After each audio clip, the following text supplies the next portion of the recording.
Chapter 23. Then Jesus said to the crowds and to his disciples, "The teachers of the law and the Pharisees sit in Moses' seat. So you must obey them and do everything they tell you. But do not do what they do, for they do not practice what they preach. They tie up heavy loads and put them on men's shoulders, but they themselves are not willing to lift a finger to move them.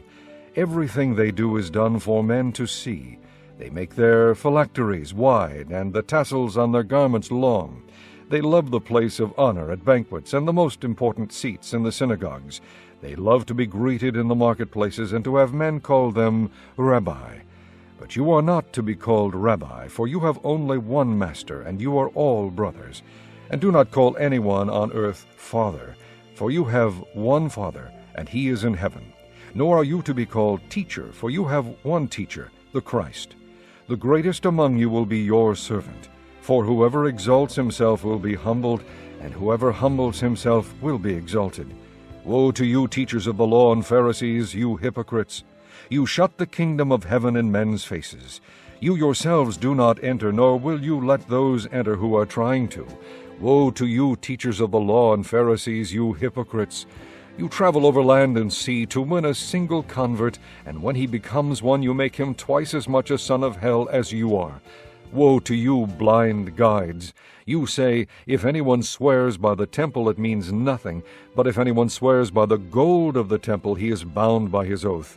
You blind fools, which is greater, the gold or the temple that makes the gold sacred? You also say, if anyone swears by the altar, it means nothing, but if anyone swears by the gift on it, he is bound by his oath. You blind men, which is greater, the gift or the altar that makes the gift sacred?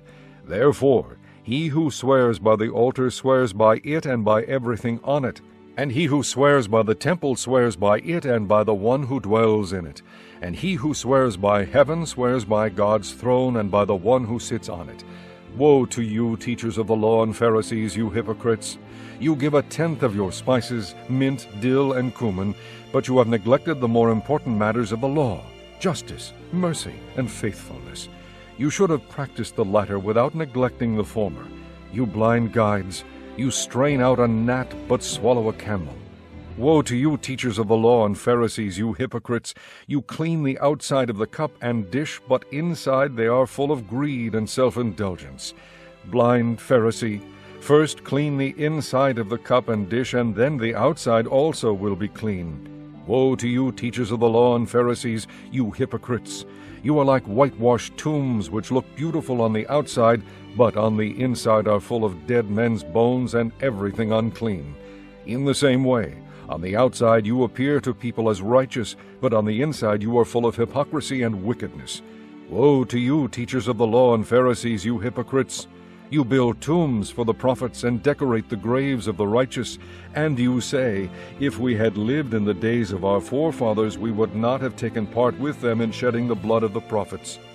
So you testify against yourselves that you are the descendants of those who murdered the prophets. Fill up, then, the measure of the sin of your forefathers. You snakes, you brood of vipers, how will you escape being condemned to hell? Therefore, I am sending you prophets and wise men and teachers. Some of them you will kill and crucify, others you will flog in your synagogues and pursue from town to town. And so, upon you will come all the righteous blood that has been shed on earth, from the blood of righteous Abel to the blood of Zechariah, son of Berechiah, whom you murdered between the temple and the altar. I tell you the truth, all this will come upon this generation. O Jerusalem, Jerusalem, you who kill the prophets and stone those sent to you, how often I have longed to gather your children together, as a hen gathers her chicks under her wings, but you were not willing. Look, your house is left to you desolate, for I tell you, you will not see me again until you say, Blessed is he who comes in the name of the Lord.